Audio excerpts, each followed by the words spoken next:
for me, confidence is everything. If you're not confident in that shot, then you're not going to hit it. You might have a one-off where you're going to hit it and like, oh, I didn't think I was going to hit that shot. But typically, if you're not confident in it, for me anyway, I'm not hitting that shot at all. My name is Adriel Loshak, and the goal of this channel is to help cornhole players achieve whatever level of cornhole they choose, whether that's simply to win more at your local blind drills or, like me, become an ACL pro. My name is Miranda Coy. I'm an ACL pro, and my sponsors are Lucky Bags Cornhole, East Coast Beach Baggers, and 360 Communications. What do you love about this sport? I love the people. This sport has given me some of the best people I've ever had in my life, and I love the competition. I've always been a very competitive person. I have been in competitive sports since I was 2 years old. So to be able to find something that I am so good at with these kind of people that I get to hang out with all the time, this sport gave me my best friend. It gave me a new place to live and just a different lifestyle that I thoroughly enjoy. What was your journey to become a professional cornhole player? My journey started in 2016. I have a cousin who is an ACL pro. Her name's Courtney, and we both started in January of 2016 playing in little bars all over Springfield, Illinois, and just all over the state. And I really enjoyed it, but I was graduating high school in 2018, so I took a little bit of a break after 2018 to go to college. And then I started up again in 2020, playing while I was in school, playing around in Texas, Oklahoma, back in Illinois, and I went pro in 2021. Quickly, guys, if you'd like to support the channel even more than watching videos, please subscribe. What's the most meaningful match you've ever had? My most meaningful match would probably be when I had to play my best friend on national television. It was really difficult to play somebody that you really care about and that you want to see do really well. I ended up coming out with the win and ended up winning that shootout, but it was less about the win for me and more about that we went out and we still had a really great time, and it was just very difficult to play against somebody that you really care about. So that was a big milestone for me, was to be able to play that game do well, even though it was a very difficult thing to do. That match, did you win it or did your best friend lose it? I think that we both found it really hard to play at our best. I think that we both had really good bags, and it just came down to a couple of bags. I don't think either of us won or lost it. I think it was just such a difficult match that it was just something that you have to get through. And I don't really think either of us won or lost it. I just think it was a big milestone for me to be able to even go out and play that game against somebody that I really care about. How often do you practice? A lot. I would say I practice probably 2 days a week in the driveway, but I'll practice for extended periods of time, sometimes upwards of like 3-4 hours, just to be able to like trust myself to throw like X amount of bags in. I try to start it anywhere from 500 to 1,000, just slide bags. So that way, if you're in a game situation and you need to make that last bag to score however many points, you really trust yourself. You know that like it's just like throwing in the driveway. I've made this bag 1,000 times this week, so I do that a lot. Or if I have a game situation where it was like I should have hit that shot and I missed it, the next week I will go and practice just that shot until I don't miss it anymore. So that way, when I have that same situation in a game later down the road, I don't feel like, oh, I had this shot and I missed it and it cost us the game.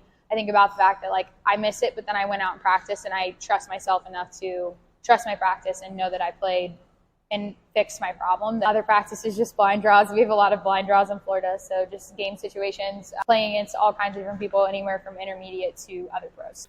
Everybody knows the best way to get good at anything is to practice. If you'd like to practice more cornhole, but you don't know where to start, you get bored of practice, or you've hit a plateau, click the link below for our free practice guide.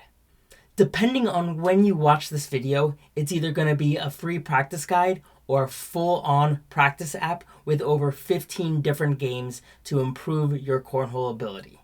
Regardless, click the link below, download the guide, and start making every shot you should. I want to break down your practice. You'll do 500 to 1,000 just slide-ins. How long does that take you? It takes me typically like 2 hours, I would say. I try not to rush because I can get it done quicker than that.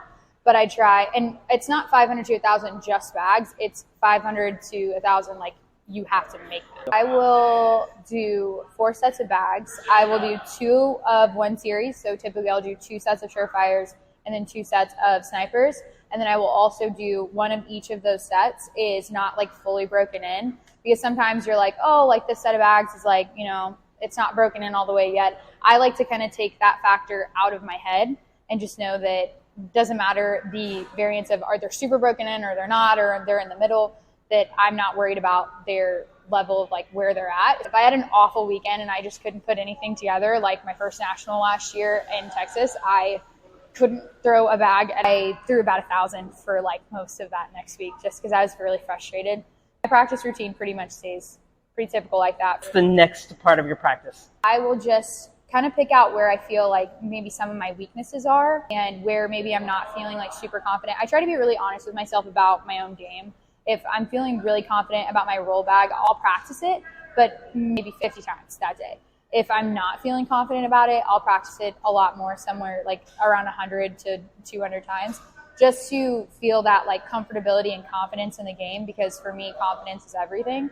If you're not confident in that shot, then you're not going to hit it. You might have a one-off where you're going to hit it and like, oh, I didn't think I was going to hit that shot, but typically if you're not confident in it, for me anyway, I'm not hitting that shot at all. So the practice routine for me really just kind of takes that question out of it. You know, can I hit it? Do I think, like, it takes all of this thinking out of it and just, this is a shot I need to hit. I know how to hit it. I'm going to execute. And the practice takes all of the questioning out of it. Just anything that I want to learn. If there's a new shot that I don't know how to do yet, like I don't know how to do the penguin, or I'm not great at a bar soap, which I'm good at now because I practiced it. But if it's something new, I want to always add something new into my arsenal. So that way, if I'm in the game, I'm like, oh, well, you know, I've practiced this, but I haven't had a game opportunity yet to hit it. So I'm going to do it now. You meet an opponent for the first time. You know they're good. Mm-hmm. First bag, block or slide in? First bag of the entire game. I think it depends on if they have first bag or I have first bag. If I have first bag, I'm just sliding it in. But if they have first bag, if they made their bag, I'm definitely blocking, just so they don't get that comfortable feeling of I can just slide all of these bags in and I'm going to beat her. I typically don't want to opening block if I'm the one with first bag of the game. I'd rather just kind of throw it in unless I know the opponent and I know how they play. But if it's somebody I know who's good, I'm going to try and make myself comfortable, throw a couple bags in, and then start blocking and analyzing what they do best and where maybe their weak spots are. You're in a game, you're pretty equally matched. Is there a general strategy that you just go to? I would say that if we're pretty evenly matched, I like to analyze the board in a little bit of a different way. I like to see where your typical landing spot is. So if your landing spot is, most people's landing spot is the same spot every single time, because you get in a groove, that's where your bag lands. And if you can figure out how to land a bag and stop a bag, not just land it there, but stop it in that spot, 90% of people, that is going to throw off their entire game. Whether you're in the first round or the 52nd round of that match, if you can learn how to stop a bag in that spot, it's going to throw them completely off of their game, or at least make it harder for them to just do their typical thing. Kind of like to throw a little of a wrench into things sometimes, especially if we are pretty evenly matched, which in the women's division, you know, you have a lot of really fantastic women. You have a lot of fantastic pros in the pro division, that even if you are the best of the best, like if I land a bag in your landing spot and you can't get around it, now you are stuck to trying to land over it, which is uncomfortable for everybody, or trying to just airmail every single bag, which for most people is a lower percent shot, unless I guess you're Matt Guy. But, you know, don't do that to Matt Guy, I guess. But yeah, I would say that's one of my go-tos, is just land in your landing spot. Do you prefer singles or doubles? If you would have asked me my rookie year, I would have probably said singles. I definitely prefer doubles now. I have a really good partner. It's Lori Dole. And she's fantastic in a lot of ways, and she keeps me very grounded and keeps my head game right, keeps my game in general steady. She knows the way I play. I know the way she plays. She knows my strengths and my weaknesses. So if she says, like, hey, here are some options for this shot I think you should hit, this is what I think you should do, what are you thinking? I'm more than likely going to lean towards what she's saying, or, you know, offer up something like, oh, like I can hit this other shot. I just think we trust each other really, like, so much that we play doubles very well together. So I would say I prefer doubles. It's a lot of fun. I'm just fantastic at singles, but doubles is a lot of fun now that I have just fantastic partner. Is there anything you do to prepare for a long cornhole day? I try to sleep in as much as possible. I'm the last person up every day. I will curl my hair in 15 minutes, do my makeup on the drive there. I will do whatever I can to get the extra 5 seconds of sleep. I typically am not really a breakfast person, so I don't eat a lot of breakfast. I am forced to eat breakfast when we go to tournaments, so I don't, run out of steam. But normally I just pack snacks, get ready for a really long day, try to really fuel up with Gatorade, water, whatever, before you even think about drinking. A lot of people like to drink as soon as they get into the building. I drop those nerves. But I would say I don't like to drink right when I get into the building, especially because we have a lot of 9 a.m. starts. So that's really typically not me. I would just wear the right shoes, get a good night's sleep, and don't stay out too late. I like to be in bed at 9:30 o'clock the night before. How do you deal with the pressure that anytime anybody goes up against you, you're going to get their best game? I think it's different for every person that you play. I think there's been times where I've cracked under the pressure, and I think there's been times where I should have felt a lot more pressure and didn't. At the beginning of the season, I think I felt a lot of pressure to be better than I was last year, or somebody who I really wasn't. And the second that I kind of removed that pressure and just really believed in myself and was confident and just knew that I was going to be who I've always been, I didn't feel that kind of pressure anymore. To be honest, don't listen to anybody that is not there for you. If it's not your pro partner, or it's not your significant other, or somebody who has your back and cares about you 1,000%, has no other motive than just to be there for you, don't listen to them. I don't care who they are. It doesn't matter unless they're, your bag sponsor. Have somebody who really supports you. I have a fantastic support system. Mike Hennessy with Lucky Bags is an amazing person, so having him on our side was great. And having Lori's also been fantastic.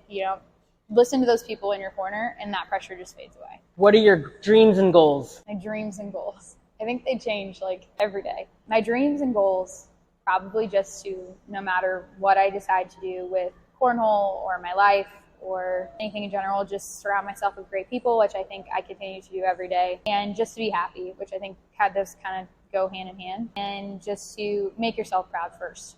Success is determined in many different ways and in many different factors, and if your determination of success is winning a national or winning worlds or doing all of these things, which one of my determinations to success, just know that even if you don't get there right now, that as long as you get better every day, you're still going to be successful. It's the little successes that matter, and just surround yourself with great people and you'll be successful. If you're trying to become a pro, or you think you want to become a pro, I would first off assess how much work it really is. It looks like a lot of glamour. Sometimes it is and sometimes it's not. I'm really thankful to be in the position that I'm in. But if you're thinking about becoming a pro, reach out to people that you really admire and that you really respect, and to give everybody a little more grace. Sometimes, even if you're a pro, you're not perfect. You're going to have good days, you're going to have bad days, just like everybody else. So just, have empathy, have grace. And if you're going to become a pro, approach those people that you really admire, and all of us are more than willing to answer your questions and help you reach your dreams as much as we got to reach ours. If you liked this video, please subscribe. Also, click the link below for a free practice app and start making every shot you should.